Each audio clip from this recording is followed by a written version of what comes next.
Hi, I'm Paul. I'm Tammy. We're inseparable. And so what do you think of the hair? Yeah.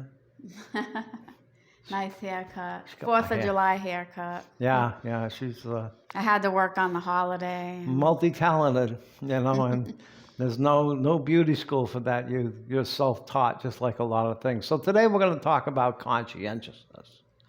And this is part of the Ocean personality test, which is mostly done for employment purposes, but you can apply this to relationships. I think it's a good combination. We talked about our agreeableness, and my agreeableness is kind of low agreeableness, not real low, but on average for a man, and yours was on average for a woman, about 35 points to 50 points. So the next thing that kind of correlates with this, it's really important, is conscientiousness. And because if you have low agreeability and you have low conscientiousness, well, then you're probably going to end up in prison.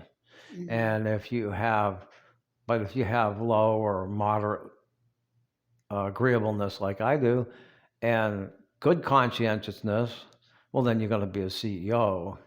And if you have a little bit lower agreeableness and you have the conscientiousness that you have, well, then you are going to be a CEO. And so and just to tell you what they were, mine was around 50, yours was 79 or something. Yeah. Which, you want to talk about what it is? Well, it's,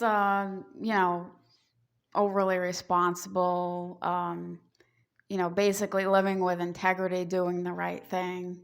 The one thing that I saw that was interesting online was talking about what the opposite of conscientiousness is, and not to get off the subject, but I thought it was interesting. It said, it used the words procrastinate, which makes sense because if a person that's conscientious is, like I just mentioned to you earlier, well, one of the cats had a little bit of a knot in her fur, and I was like, well, maybe later we can, you can help me hold her and I'll brush it out. And you got up right away and went upstairs and we got it done right away, where a person that, would procrastinate wouldn't do that. They'd just put it off, so that shows you're kind of really a go-getter. You do stuff right away, which is good. I can depend on you to get things done. Well, and when we worked together, that was pretty awesome, because having that kind of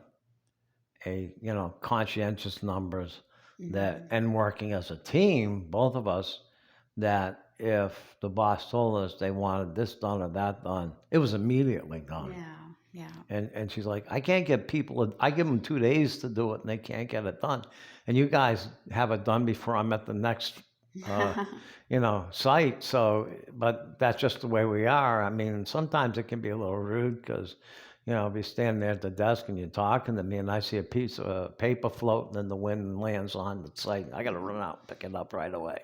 Yeah, but there were also things like when we were buying the house, like you didn't give up. Like I kind of felt more like I wanted to give, and you just kind of more of that go-getter, or even at times when we tried to refinance or things, like you just don't really give up, which is part of your personality. But for me, I think I'm like that in a way, but I also, to me, it's more like having integrity. Like you watch these cop shows and the people they pull over that I don't have a license. Well, it's because it's suspended because you've been caught drinking and driving too many times and your license got suspended, and you're on your way to a doctor's appointment or you're moving and they find a can of beer in your car. It's just like that's low conscientious. You never learn, you just don't do the right thing. That was funny. Me. You showed a video the other day where they were, guy had a court appearance and he was zooming to the court appearance, which I guess was allowed,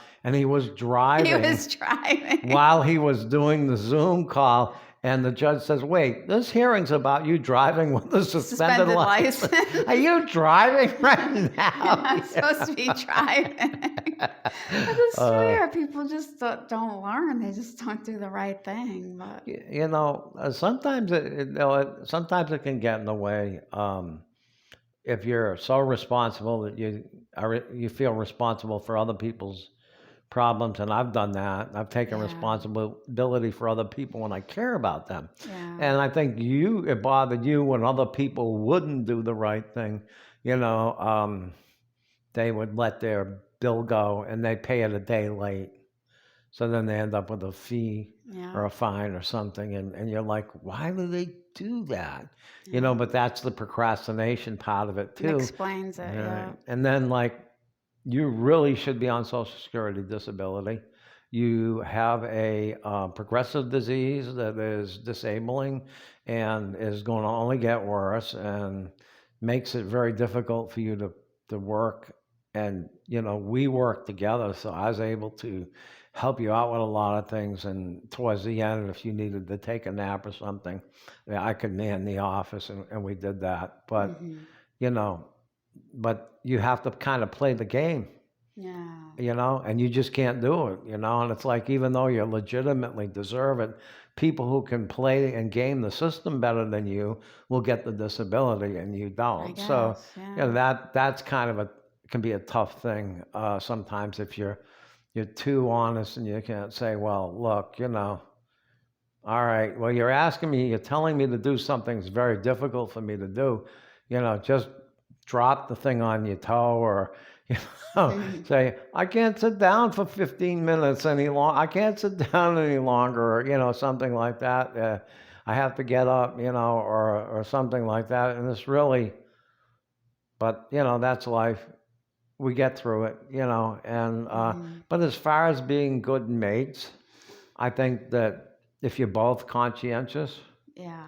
you know, and I think it's good if on average with, you know, if you have an average amount of agreeableness, and I have an average amount for a male, well, then, you know, we'll be able to get along together pretty good. And, you know, I have enough agreeableness that I can keep it sheathed until, you know, door-to-door salesman shows up and there's a no soliciting sign on the door, and don't talk, just leave. Yeah. You know, I can pull it out when I need it and stuff like that, Yeah, and it's true. be I'm able too to. nice to people. I get mad about solicitors, but I can't be mean to their face. So When that's when you need to be. you know, and then you kind of get walked over. If you're Yeah. both disagreeable, well, then you're going to fight with each other all the time. That doesn't work. So, and Right. yeah, two people who are both agreeable might get along fine, but the world's going to just run roughshod over them. So,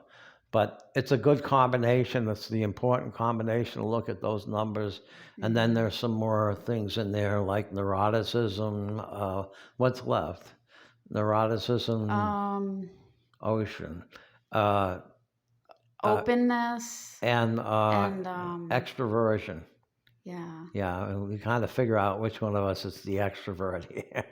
Well, I think we Yeah, know maybe we can that. cover all of those in one segment. But Yeah. okay, thanks for watching. Take care. We love you. God bless. Bye. Bye.